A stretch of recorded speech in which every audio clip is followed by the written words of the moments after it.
आपको कौन मिलेगा ऊपर?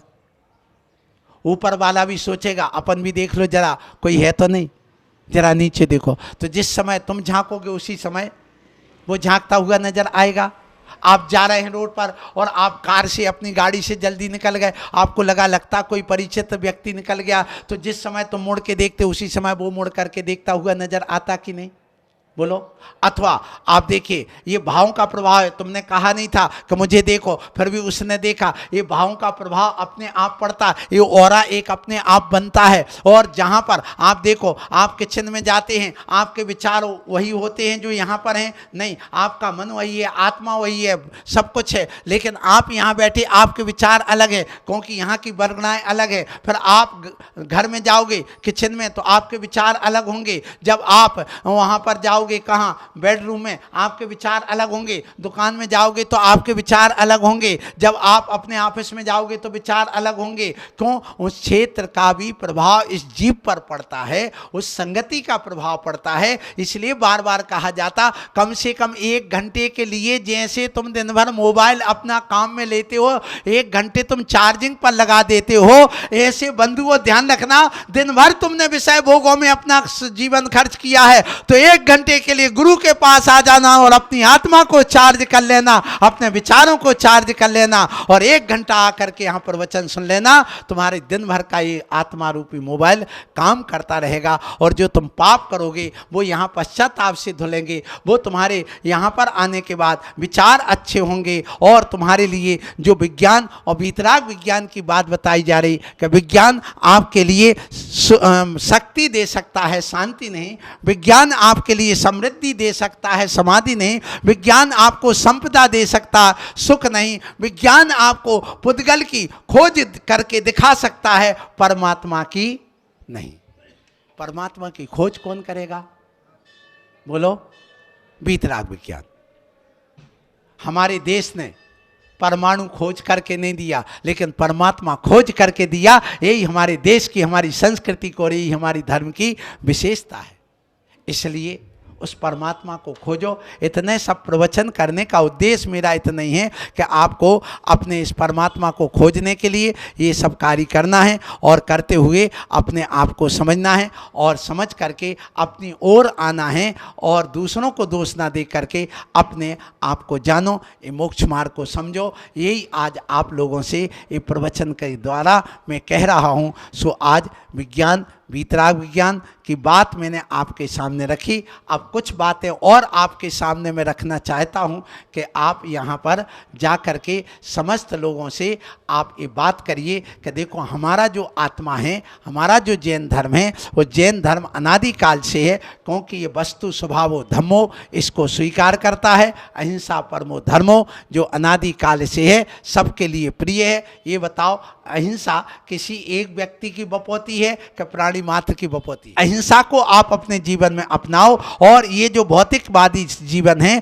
उसको आप कम करके अध्यात्मवादी जीवन जियो, बहुत अच्छा होगा। ये धर्म हमारी आंख खोलने वाला होता अंदर की, और विज्ञान हमारे लिए देता है, लेकिन विज्ञान अपने विवेक की आंख नहीं खोल करके दे सकता है। इसलिए ऐसे जो दिगंबरत्व है, ये दिगंबरत्व से ही हमें मुक्ति मिलती है, इसका भी आप लोग ध्यान रखना। इसके लिए आपको मैं एक आर्किमिडीज का जो सिद्धांत हुआ है उसको भी मैं आपको बताना चाहूँगा कि हमारे मुनि महाराज दिगंबर होकर के भी और दिगंबरत्व से ही मुक्ति को प्राप्त करते हैं। ये भी एक हमारे सामने आज ज्वलंत प्रश्न है, उसी प्रश्न का हम उत्तर देना चाहेंगे। देखो, आपको मालूम है कि हमारे मुनि महाराज दिगंबर हैं, और कोई कहता है कि मात्र दिगंबर से ही मुक्ति मिलती है, इसके अलावा कोई मुक्ति का साधन नहीं है। हाँ, बिल्कुल, दुनिया के जितने धर्म हैं उन सब ने मुक्ति किससे मानी है?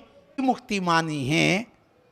जैसे कहो श्वेतांबर लोग कपड़े पहनते, बिल्कुल पहनते हैं, लेकिन वो जब संस्कार की बात आती है, भगवान महावीर स्वामी की बात करो, आदिनाथ की बात करो, तो वो स्वयं कहते हैं, वो पूरी दिगंबर दीक्षा लेते, बाद में देवदुस्त ग्रहण करते हैं वस्त्र। इसी प्रकार जितने भी हिंदू आदि, मुस्लिम, सिख, ईसाई, बौद्ध आदि कोई भी धर्म वालों को ले लो, इन सब ने दिगंबरत्व से ही मुक्ति स्वीकार की है, इसके अलावा कोई रास्ता है ही नहीं। अब बताओ, आप लोग सिद्ध कर सकते हो उसको?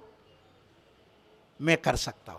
क्या कहा गया कि वैष्णव समाज के अनुसार, हिंदू समाज के अनुसार कि हम ब्रह्मा के अंश हैं। क्या कहा बोलो? किसके अंश मानते हैं? जैन धर्म नहीं मानता। कौन मानता है? हिंदू धर्म। जैन धर्म ने स्वीकार नहीं किया, इसलिए जैन धर्म अनादिकाल से अलग है हिंदू धर्म से, ये भी ध्यान रखना है। लेकिन अब क्या है कि अपन सब यहां रह रहे हैं, इसलिए उसको स्वीकार किया। और फिर बाद में अपन लोगों ने किसी प्रकार, हम साम्यवादी रहे, हमने कभी किसी से लड़ाई झगड़ा नहीं किया। हमारे अंदर शादवाद का सिद्धांत रहा, अनेकांत का सिद्धांत रहा, हमने सबका गले लगाया है, कभी किसी का विरोध नहीं किया है। इसलिए जैन धर्म धीरे धीरे इस पंचम काल में जो अपनी तलवार की नोक पर और अहिंसा धर्म को ना स्वीकार करके भय दिखा करके बदलते गए हैं, ये बात अलग है। इसलिए जैन धर्म का धीरे धीरे विनाश होता गया और आगे और इसी प्रकार से विनाश होता जा रहा है। सो आपको मालूम है, जब हम ब्रह्मा के अंश हैं तो अब एक तर्क करिए आप लोग।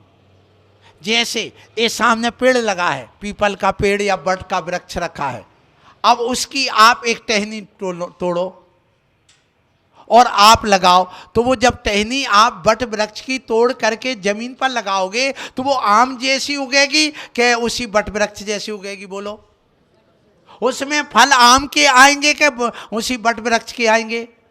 उसी के आएंगे ना। इसी प्रकार सुन लो, यदि हम ब्रह्मा के अंश हैं, उस अंश में से यहाँ वंश के रूप में जन्मे हैं, तो ये बताओ, जब हम पुरुष के रूप में जन्मे हैं, दिगंबर जन्मे हैं, तो वह कैसा होगा ब्रह्मा? बोलो, हमारी जैसा होगा ना। जब हम जन्मे थे दिगंबर, सहज सरल निश्चल निष्कपट जन्मे थे, और वो अंश के रूप में यहाँ जन्मे, तो वो वंश पूरा कैसा होगा? दिगंबर, निश्चल निष्कपट वीतरागी, तो वो भगवान कैसे होना चाहिए? बोलो। दूसरी बात, अब चलिए, जब हमें उन्होंने भेजा अंश के रूप में जन्मे और हम यहाँ रहे, इस दुनिया में आए, हवा लगी, राग द्वेष मोह जन्मा, अंदर से विकार आया, स्वाभाविक है, इस शरीर में भी विकार आते हैं। इस शरीर का भी अपना धर्म है, शरीर की भी अपनी एक आवश्यकता है, उस आवश्यकता की पूर्ति आप करते हैं और उससे आपकी वंश परंपरा भी चलती है। ये भी अपन स्वीकार कर लें वैष्णव मत के अनुसार। अब देखिए, जब वह सारी जिंदगी पूरी हो गई, अब मुर्दा जब बनता है उठा करके ले जाते हैं, तो कैसे ले जाते हैं? कैसे ले जाते हैं? कंधों पे ले जाते हैं। तो ऐसे ही ले जाते हैं कि कफन उड़ाते हो? क्या जरूरत है कफन उड़ाने की? वो कफन नया उड़ाते कि पुराना? क्यों नया क्यों उड़ाया? जब मर ही गया है, आग लगाना है, तो पुराने जो बिछे थे वस्त्र, दो वो तुम्हारे क्या नाम से चादर वादर, वो गंदे फंदे, वही उड़ाते और ले जाते। आस्था नहीं, इसके पीछे बहुत बड़ा सिद्धांत है। यही तो बताना है आज मुझे आपकी इस सभा में, जो आज तक आपने नहीं जाना। प्रवचन तो बहुत सुने हैं, सुन लो आज, लेकिन प्रवचन अकेले समय काटने के लिए नहीं हो, कर्म काटने के लिए हो। ये प्रवचन मानव बनने के हो, महामानव बनने के हो।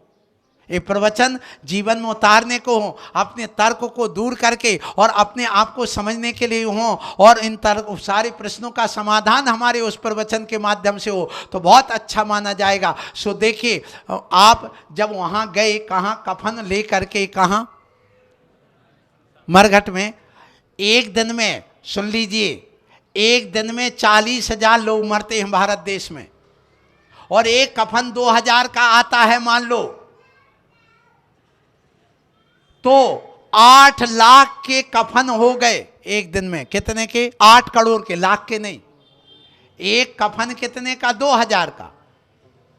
और 40,000 कफन कितने को होंगे? जरा हिसाब लगा लो, कैलकुलेटर होगा तुम्हारे पास। 8 करोड़ के हो गए ना।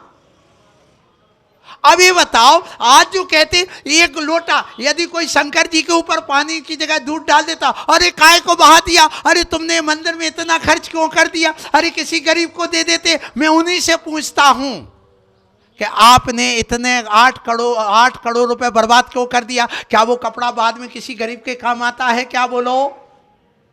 यदि मुसलमान होगा तो भी सुन लो, जब जनाजा उठता है तो वो अपने इस क्या करते हैं, मुर्दे को नहलाते भी हैं, सेंट भी लगाते हैं, और उसके बाद में अच्छा बढ़िया एक कपड़ा ला करके उड़ाते भी हैं। बौद्ध होगा तो, ईसाई होगा तो, सिख होगा तो, सारी दुनिया के लोग यही काम करते हैं। पूछा कभी जब मर गया है तो आप एक नया कफन क्यों उड़ाते हो? ये जैन दर्शन के मूल सिद्धांत इसमें छुपे हुए हैं, जो आज तक तुम्हें किसी ने नहीं बता पाया है, ना आप समझ पाए इन सिद्धांतों को। तो वहां पर यह बताया गया कि देखो, एक दिन में 75,000 बच्चों का जन्म होता है। कितने बोलो? 75,000 बच्चों का एक दिन में जन्म होता बंधुओं, और उसमें 30,000 आदमी मर जाते हैं। तो प्लस कितने हो गए? 35,000 प्रतिदिन इस भारत देश की आबादी बढ़ती है। 35,000 में जैनियों के 5 बच्चे बढ़ते हैं। कितने? 5 बच्चे। जब एक बच्चा पैदा होता है तब 5 आदमी मरते हैं जैनियों के। मृत्यु दर इतनी बढ़ गई है। आप तो अपने गांव का हिसाब लगा लेना, यहाँ पर लिस्ट ले लो। आज की तारीख से पिछले महीने, पिछले साल की इसी तारीख तक कितने लोगों की हमने अर्थी उठाई, कितने लोगों को फूंका उन मुर्दों को, और कितने बच्चों का जन्म हुआ। जरा बताना, हाथ उठाना इस सभा में कि आज तुम्हारे किसके घर में आदमी मरे हैं। जरा एक साल में आप चले जाओ, हाथ उठाना जरा, किस किस घर में आदमी मरे, जरा हाथ उठाना, जरा मैं देख लूं किसके घर। 1 2 3 4 5 6 7 8 9 10 11 लोगों के घर में 12 लोग, माने इस सभा में 12 घरों में मौत हुई है। एक एक की कम से कम है कि 2 की हैं? अच्छा, अब इस सभा में किस घर में बच्चे का जन्म हुआ? यहां पर जो बैठे बताओ किसके घर में जन्म हुआ एक साल में? हाथ उठाना जरा। 1 2 3 4 5 6 7, कितने बने बोलो? 7 घरों में जन्म हुआ है, और मरे कितने हैं? तो मृत्यु दर बढ़ गई कि नहीं? इस सभा में यही आंकलन लगा लो। मतलब जैनियों की मृत्यु दर। अब ऐसे जब आकलन किया गया, उस पूरा इतिहास उठा करके देखो, एक एक चीज स्टैटिक्स पढ़ के आया हूं मैं साइंस से, यहां पर तुम्हारे सागर यूनिवर्सिटी में, इसलिए सारी गणित लगाता रहता हूं बैठा बैठा, धर्म के क्षेत्र में, तुम्हारी दुकान के नहीं तो तुम हमारे पास सीए बन करके आ जाओ कि हमारा भी अपना हिसाब किताब लगा दो।